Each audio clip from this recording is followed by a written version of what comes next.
আসসালামু আলাইকুম। প্রিয় দর্শক, আপনাদের সকলকে আমন্ত্রণ জানাচ্ছি। আজকে ব্যানার এবং হেডলাইন দেখে হয়তো আপনারা অনেকে চিন্তা করছেন হঠাৎ করে আমি কি বললাম যে আওয়ামী লীগ কি রিঅ্যাক্টিভ হচ্ছে কিনা। আওয়ামী লীগ অ্যাক্টিভই তো ছিল, এখনো আছে অ্যাক্টিভ, অনলাইনে অফলাইনে, রাস্তায় ঘরে বাহিরে সব জায়গায়। যদিও সংসদে একটা আইন পাশ করে আওয়ামী লীগের রাজনৈতিক কর্মকাণ্ড নিষেধাজ্ঞা দিয়েছে, সেটাকে থোড়াই কেয়ার করে আওয়ামী লীগ বৃদ্ধাঙ্গুলি দেখিয়েছে। 5 কোটির উপরে, ফেসবুকে দেখেছেন 5 কোটির উপরে লোক আমি আওয়ামী লীগ এই ব্যানার পোস্টার ছাপিয়ে প্রকাশ করছে সরাসরি চেহারা দেখিয়ে। এটাই অনেক বিশাল কিছু। তো এরপরও কেন বলছি রিয়েক্টিভ, তার আগে একটু বলি যায় আজকে 3-4 দিনে বাংলাদেশে অনেক ঘটনা ঘটে গেছে। কুষ্টিয়ায় একজন পীর সাহেবকে মেরেছে, আজকে মিরপুরে প্রকাশ্য দীপালোকে কুপিয়ে মেরেছে এক ব্যক্তিকে, এর আগে গত 2 দিন ছাত্রলীগের একজন ছেলে জেল থেকে বেরিয়ে 24 ঘন্টার ভেতরেই মৃত্যুর কোলে ঢলে পড়েছেন।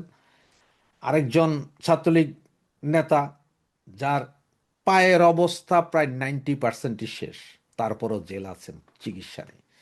তো এগুলো সবগুলো দেখার পরে আসলে কারই বা ভাল লাগে। এরপরও আপনাকে থেকে গত একটা ভিডিওতে বলেছিলাম যে নিষেধাজ্ঞার পরে সপ্তাহখানেক ভিতরে অনেক কিছুই ঘটবে, অনেক কিছুই দেখতে পারবেন। যার হয়তো সামান্য সামান্য দেখতে পাচ্ছেন, যে 100% এখনো দেখতে পারেন নেই।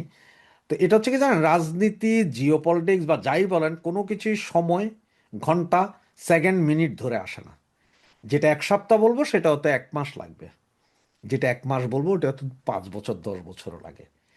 এই হচ্ছে যে কাহিনী। তো এখন এরপরে আপনি দেখেন যে ইরান, ইসরায়েল, এদের যুদ্ধ মুদ্ধ এই সে এগুলো নিয়ে আসলে সব প্রেডিক্ট করা সম্ভব না।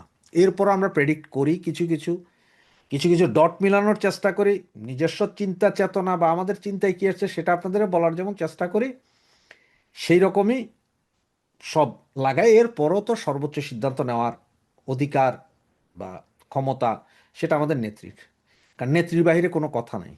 এরপরও আমরা হয়তো কিছু কথা হয়তো বলতে চাই বা ডট বিলাইতে চাই, সেইগুলো সব নেত্রীর কথা না, কারণ সর্বোচ্চ সিদ্ধান্তের মালিক নেত্রী।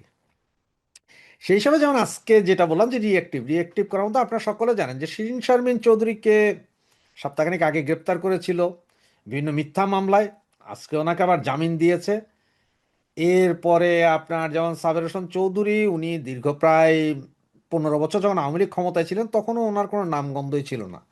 ওই ব্যক্তিকে অনেকগুলো মামলা দিয়েছিলেন এবং সেই মামলা থেকে উনি জামিন পেয়ে এখন ঘরেই আছেন, চুপচাপ, কোনো কথা বলছেন না। এই যখন অবস্থা, তখন আবার বিএনপি থেকে দাবি করা হচ্ছে যে না, আওয়ামী লীগ ফিরে আসতে পারবে, আইনে যাইতে হবে, ওই করতে হবে, সেই করতে হবে, শেখ হাসিনা বিহীন আসতে হবে, অমুক তমুক। মনে হয় যেন আওয়ামী লীগটা কে চালাবে আর চালাবে না সেইটার দায় দায়িত্ব বিএনপি নিছে। এটা আওয়ামী লীগ দল, আওয়ামী লীগ কিন্তু আওয়ামী লীগ না, এটা বিএনপি করে। আওয়ামী লীগ আমলে কখনো বলা নাই কিন্তু খালেদা জিয়া বা তারেক জিয়া থাকতে পারবে না, বিএনপি অন্য কাউরে দিয়া চালাইতে হবে, এরকম ছিল না, বা বলছে বলে আমার মনে পড়ে না। তো যে কারণে বললাম যে রিয়েক্টিভ রিয়েক্টিভ, কারণটা এই জন্যই যে দেখেন শিলি, এই যে আমাদের সাবেক স্পিকার শিরিন শারমিনকে যখন অ্যারেস্ট করে তখন শুধু বাংলাদেশের মানুষ না, সারা পৃথিবীর অনেক, ইউরোপিয়ান ইউনিয়ন থেকে শুরু করে অনেক জায়গা থেকে এটা প্রতিবাদ জানিয়েছে। কারণ উনি শুধু আমাদের দেশের স্পিকার ছিলেন না, উনি ইউরোপিয়ান ইউনিয়নের একটা মহিলা শাখা আছে ওইটারও স্পিকার ছিলেন, শিরিন শারমিন চৌধুরী, যার কারণে প্রতিবাদ প্রচুর হয়েছে। এই কারণে ওনাকে হয়তো শুভবুদ্ধির উদয় হয়েছে, ছেড়ে দিতে পারে।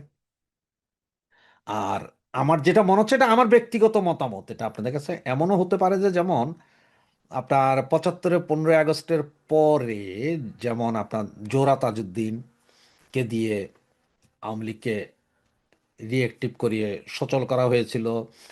এরপরে 1/11-এর সময় আমাদের জিল্লুর রহমান সাহেবকে দিয়ে করা হয়েছে।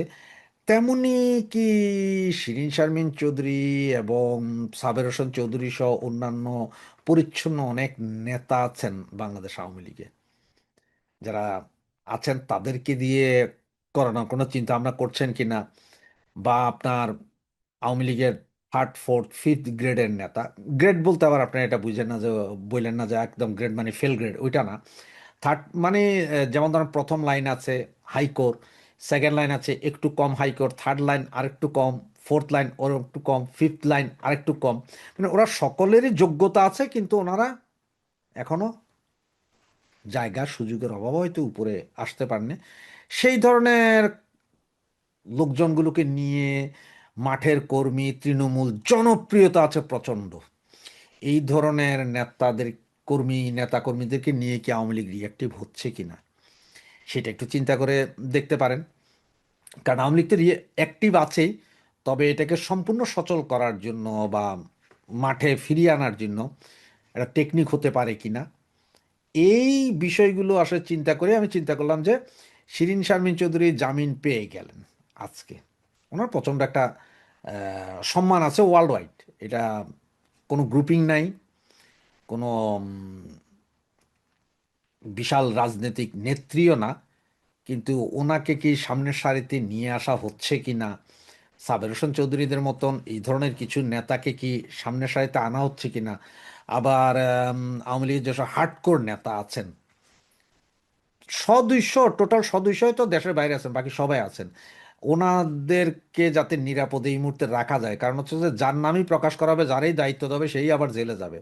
তো ওনাদেরকে আপাতত নিরাপদে রেখে, যাদের বিরুদ্ধে কোনো এলিগেশন এই মুহূর্তে নাই বা ভদ্র হিসেবে পরিচিত, ওনাদেরকে সামনে এনে দলকে এগিয়ে নিয়ে যাওয়ার চেষ্টা করা হচ্ছে কিনা, এগুলো একটু ভেবে দেখতে পারেন। এবং এইভাবে করলে আমার মনে হয় যেন অনেকটুকু ভালো হবে এবং অনেক সুবিধা পেতে পারে আওয়ামী লীগ।